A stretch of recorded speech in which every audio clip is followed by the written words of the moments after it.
தாராளமாக 3 கொழுக்கட்டைலாம் அசால்ட்டாக சாப்பிட்லாம். சத்து மாவு கொழுக்கட்டை. சத்து மாவு இருக்குல்ல, அதை வாங்கிட்டு இது கொழுக்கட்டையை அவிச்சோம் அப்படின்னா ரொம்ப டேஸ்ட்டாக இருக்கும். சத்து மாவு தண்ணியை ஊற்றி வெண்ணெய் தண்ணி ஊற்றி இப்போ செய்யணும். பிசைஞ்சிட்டு தேங்காய் பூ போடணுமா, தேங்காய் பூ போட்டு நல்லா கிளறிட்டு அது அப்படியே கொழுக்கட்டை மாதிரி பிடிச்சி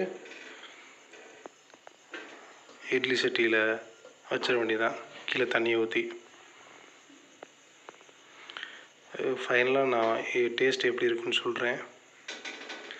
மெத்தட் இதுதான், ரொம்ப சிம்பிள். இது ஒரு நல்ல ஒரு ஈவினிங் ஸ்நாக்கு, நல்ல ஹெல்த்தியாகவும் இருக்கும். ஹெல்த்தி ஸ்நாக்கும் கூட, ப்ளஸ் நல்ல ஈவினிங் ஸ்நாக்கு. சின்ன பசங்களுக்கெலாம் கொடுக்கலாம், ரொம்ப பிடிக்கும் அவங்களுக்கு.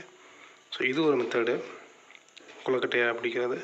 இல்லை நார்மலாக வெண்ணெய் தண்ணியை ஊற்றி மாவை உருட்டி சாப்பிட்டோம் அப்படின்னா அதுவும் ஒரு மெத்தடு, அது நார்மல் மெத்தடு. இது சத்துருண்டை மாவு நல்லாயிருக்கும் அப்படி சாப்பிட்றதும். ஆனால் இப்படி சாப்பிட்றது இன்னும் கொஞ்சம் டேஸ்ட்டு கூட்டி கொடுக்கும்.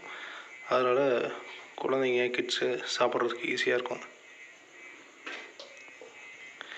ரொம்ப ஹெல்த்தியான ஸ்நாக்கு. உங்கள் பசங்களுக்கு எல்லாருக்குமே கொடுக்கலாம். பெரியவங்களுக்கு, அடல்ட்ஸுக்கு, வளர்கிற பிள்ளைங்களுக்கு எல்லாருக்குமே இதை கொடுக்கலாம். ஸோ இந்த மெத்தடு இதுதான். இது வந்து கொழுக்கட்டை மெத்தடு, சத்து மாவு கொழுக்கட்டை.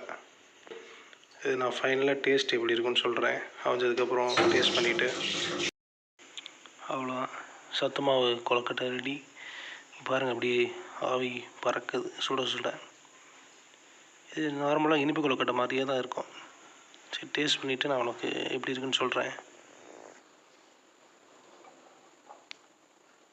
நல்லா அமைஞ்சிருக்கு கொழுக்கட்டை.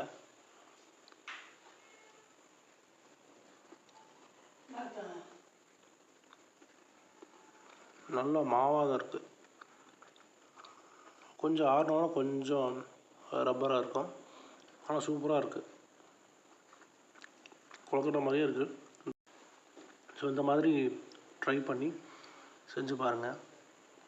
செஞ்சு பார்த்து உங்கள் பசங்களுக்கு கொடுங்க. அப்படியே சேனலை சப்ஸ்கிரைப் பண்ணிக்கோங்க. நிறையா வ்ளாக்ஸு இந்த மாதிரி வீடியோஸ்லாம் நிறையா போடுவோம்.